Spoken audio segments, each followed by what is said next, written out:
Hey friends, and well, let me be honest, probably before this video is over, some of you will consider me as an enemy. But I wanted to share a couple minutes about my thoughts, not only on the tragedies that we have been experiencing over these past months, and especially these last couple of days with the shootings of our black men, but what I'm coming to learn over my 23-year journey of being a white man, living and ministering amongst my black family here in several inner cities of Chicago. And I'm going to speak very black and white because, let's be honest, it's a black and white issue. I want to take you to the book of Exodus, chapter 1, and I wanted to share a little bit of what took place prior to the rise of Moses. When I read that, it talked about that the Pharaoh became concerned and very fearful that the Hebrew slaves were growing in number and in power. So in order to maintain their oppression, he put upon them great labor. He put upon the Hebrew slaves cruelty to keep them down. However, they still grew. And so he brought together some midwives, and he instructed them that when a Hebrew boy was born, kill him. Well, these midwives did not follow, and the Hebrew slaves continued to grow. Eventually, the Pharaoh became so hatred towards those Hebrew slaves that he made a decree. He put out an order that male baby boy Hebrew slaves were to be killed by casting them into the Nile River. Let's look at America.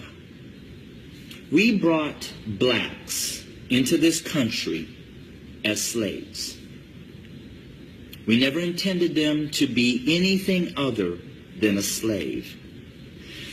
But they began to grow in number and in power, and eventually they fought their way to some freedom. So we became even more cruel, and to keep our black Americans down, we lynched.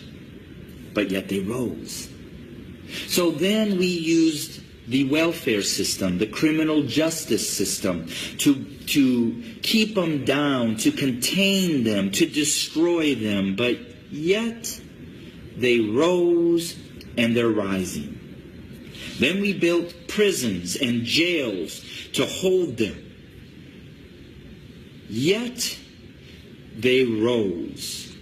And so now we are doing exactly what the Pharaoh did at the end, sending out a decree: kill them. So until we admit that when we wrote this Constitution that all men are created equal, that we never intended to include our black brothers and sisters, our nation may end up facing exactly what the Egyptians faced when they refused to let God's people go. So I'm going to say this to my white fellow Americans, that the bloodshed that is on its way is not on the hands of our fellow black Americans, but is on our hands. We are the ones that are refusing to let God's people go. We are the ones that are refusing to acknowledge that we do not value our black brothers and sisters as equal individuals or equal Americans as us white men. And to my black brothers and sisters, the racial issues, as I've said, have been there from the very foundation. But why do we see it more? Because there's a shifting. See, us white men have been at the head since the foundation. But we've had a black president. And you know, we've done everything in our power to keep him from really changing things. Now we have another minority rising to the top, a white female. What does that say? Those of us who are white men who have been at the head are now starting to see and fear that we are going to become the tail. And we know what we've done to you. And so now we're fearful that you're going to do to us what we have done to you. But I will say this. I've lived in a black community for 23 years. I've never been treated the way that this country has treated my black Americans. So I call out my white Americans to say we better heed, repent, acknowledge, and change. Because if we don't, I just want to again say this. The bloodshed that we will experience is on our hands, not the hands of our fellow black Americans. I welcome your comments. I welcome your feedback.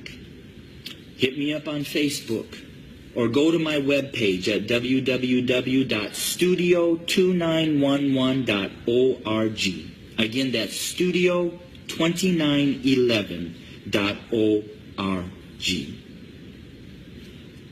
I don't necessarily know the answer, except for us white Americans need to repent, acknowledge the lies that we have taught, acknowledge our value system of equality. It is not here, and it does not include our black brothers and sisters. And we need to change, and we need to change now.